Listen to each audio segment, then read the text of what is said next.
ममूरी में तजावज़ात के खिलाफ ऑपरेशन क्यों नहीं हो रहा?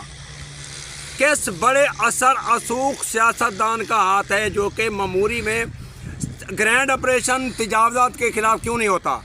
क्योंकि ममूरी बाज़ार की जो गलियां हैं 20 फुट थी, 20 फुट वाली गलियां अब 8 फुट से कम हो गई हैं और ममूरी का जो रोड है वो भी कम हो गया है। इन तजावज़ात माफिया ने पंजे गाड़ दिए हैं। वज़ीर आला पंजाब का जो हुक्म है साफ सुथरा पाकिस्तान, इसको अब हवा में उड़ा दिया। आला पंजाब का हुक्म हवा में उड़ाने के बाद में सुनीद में ये आ रहा है कि ममूरी का जो ग्रैंड ऑपरेशन नहीं होगा, फर्जी थोड़ा ऑपरेशन कोई होगा, उसमें फ़ोटो सेक्शन होंगे और ये फ़ोटो सेक्शन वज़ीर आला को भेज दिए जाएंगे क्योंकि हमने ऑपरेशन कर दिया है।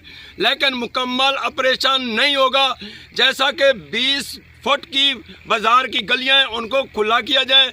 जो रोड के ऊपर तजावज़ात हैं, कब्ज़ा माफिया ने बड़े बड़े मगरमच्छ ने वहाँ तजावज़ात जो कर रखे हैं उनको फ़ौरन हटाया जाए।